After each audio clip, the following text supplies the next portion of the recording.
للہ رب العالمین والصلاة والسلام علی سید المرسلین۔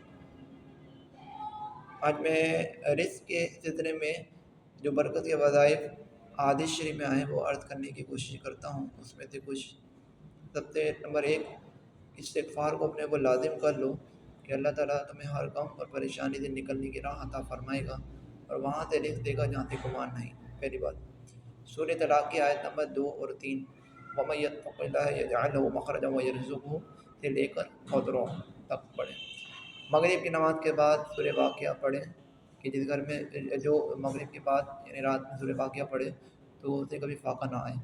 چوتھی بات، فجر کی نماز کے وقت کے اندر آپ نے 100 مرتبہ فجر کے وقت کے اندر پڑھنا ہے۔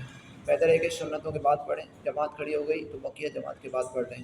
سبحان اللہ وبحمدہ، سبحان اللہ العظیم، استغفر اللہ۔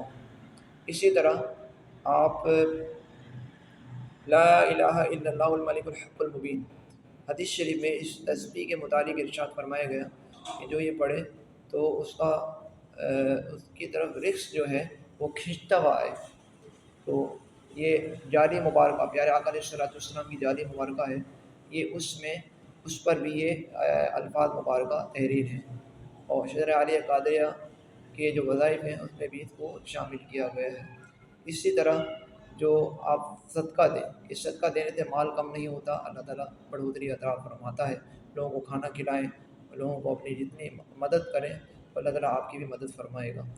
اسی طرح رزق میں برکت کے لحاظ سے آپ ایک وظیفہ ہے کہ آپ نے سورہ اپنے گھر کے راشن وغیرہ بس سورہ قریش، سورہ انا اعطیناک الکوثر، سورہ کوثر اور سورہ اخلاص 21 مرتبہ پڑھ کے آپ دم کر لیں۔ اسی طرح آپ اپنے جو چنند پرند جنہوں آپ کے خاص طور پر آپ کے ماتحت جانور ہیں جو ان کی آپ رکھوالی کر رہے ہیں، ان کو چڑیوں کو دانہ ڈالیں، پانی ڈالیں۔ اسی طرح گھر میں جو تنگ دستی کے اسباب ہیں، خاص طور پر گناہ، سچی توبہ کریں، گناہوں سے بچیں، نمازوں کی پابندی کریں، مردوں حضرات جماعت سے پڑھیں، خواتین گھر میں پاکی صفائی کا خیال رکھیں، وقت پر سوئیں، وقت پر اٹھیں، تمام نظام سنت کے مطابق زندگی گزاریں کہ نیکی میں برکت ہے۔ ہر ایک عمر بڑھتی ہے اور گناہ سے انسان اس رزق سے محروم ہو جاتا ہے جو سے آنے والا ہوتا ہے۔ حدیث مبارکہ کا مفہوم بیان کر رہا ہوں۔ اسی طرح جو آپ یہ جو میں نے سورہ قریش، سورہ کوثر اور سورہ اخلاص کا بیان کیا ہے، یہ حدیث مبارکہ کی روشنی سے نہیں ہے، یہ اولیاء اکرام کے معمولات میں یہ شامل ہے۔ تو میں نے تقریباً تمام وظائف جو وہ بیان فرمائے ہیں جو حدیث مبارکہ میں ہیں، اس کو عمل رکھیں۔ اللہ تعالیٰ ہمیں عمل کرنے کی توفیق عطا فرمائے۔